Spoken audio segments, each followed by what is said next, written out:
da minha área. A área titulada, o Estado alienou. Quem tem que propor não sou eu. Quem tem que propor são vocês. Uma solução para isso. E a mesa, que é o que eu acreditava, porque, ministro, na última reunião que estivemos juntos em Brasília, o ministro disse que se arrependia de não ter feito mesas simultâneas. E os indígenas, os Guarani, que foram os que entraram na minha casa, estão aguardando há 2 anos o cronograma. E o ministro não faz nada. E a FUNAI não faz nada. E o que eles falam? O que falou ontem para mim, na minha cara: o governo não faz nada, se eu não invadir, não trouxer a baderna, eles não olham para nós. E o senhor sabe disso, ministro? Quanto que já não conversamos e agora foi na minha casa? Eu escrevi o que eu ia falar, tá?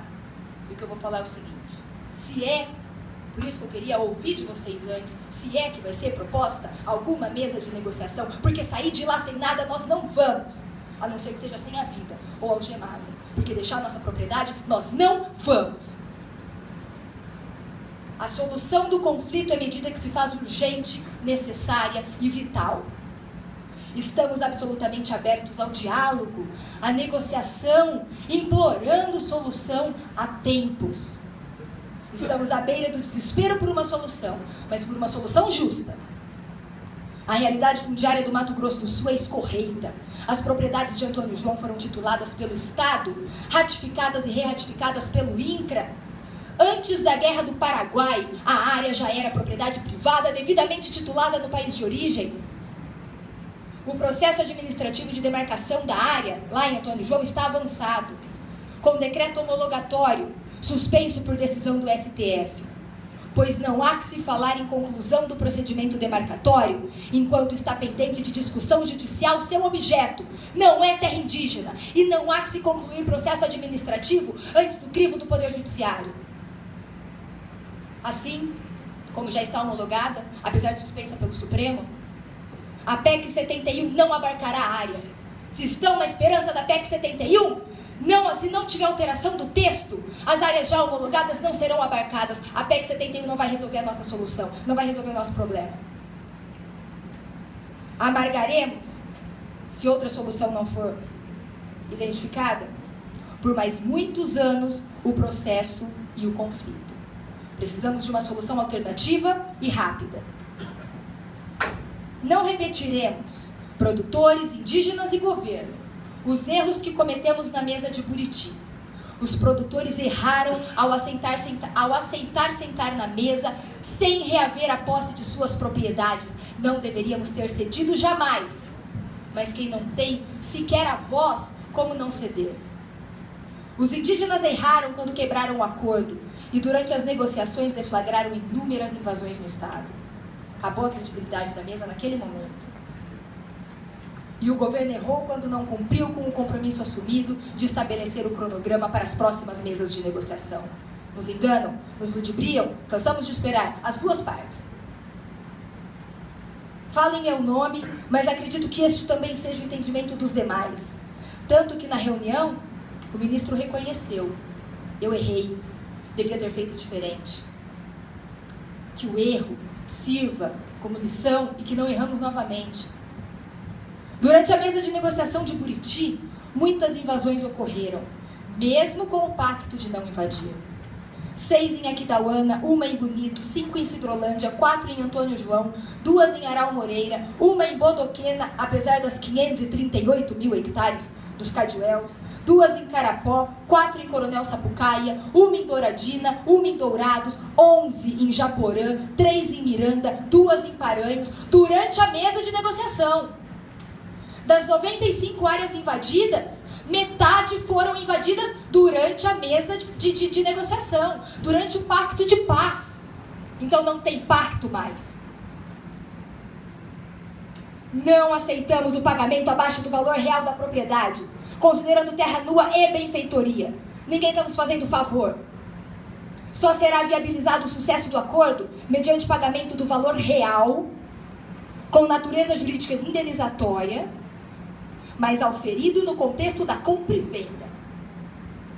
Os produtores rurais já tiveram sua paciência esgotada estão perdendo tudo o que têm. E o que me assusta, e muito me preocupa, é que perderam totalmente a fé na justiça. Eu sou advogada e estou prestes a rasgar meu diploma, diante de tudo que nós estamos assistindo nesse estado.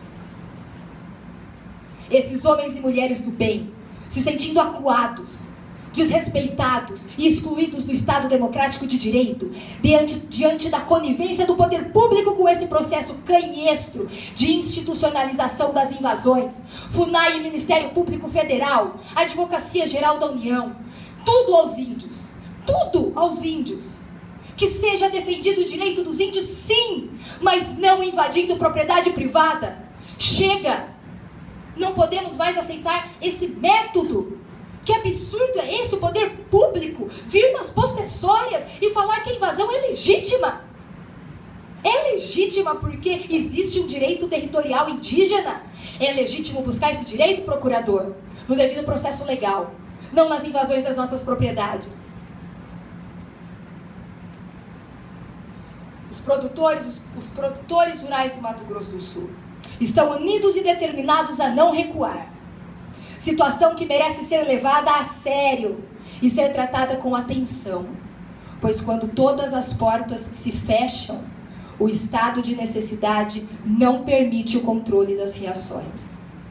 O estado de necessidade não permite o controle das reações das pessoas que buscam a defesa legítima da propriedade e a reestruturação da paz. Eu não aguento mais, há 17 anos eu não durmo.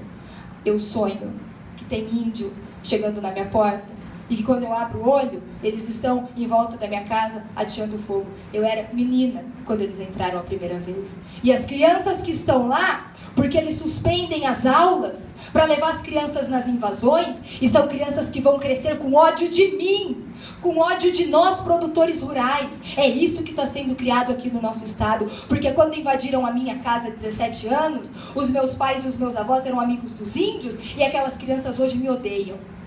As nossas gerações dos mais jovens cresceram no ódio étnico, que nunca foi nosso. Nunca. Porque o Mato Grosso do Sul só veio amargar a partir do final da década de 80, com a chegada do Conselho Indianista Missionário. E não sou eu que tenho que provar, quem tem que provar são as autoridades. A Polícia Federal vira para mim e fala, me dê prova. Polícia, eu estou dando indícios, eu não sou a polícia. Quem enxergar o indício que eu estou... Indício é indício. Olhe para o indício e tenha o mínimo de vontade de enxergar o indício. Indício não é prova, produz as provas. Vamos sentar à mesa. Vamos lutar pela paz. E eu sempre falei, é junto. Sempre falei com os indígenas, escrevo, faço vídeo, chamo, conclamo, indígenas venham conosco, porque eu não vou resolver o seu problema, você não vai resolver o meu. Nós vamos criar problemas uns para os outros.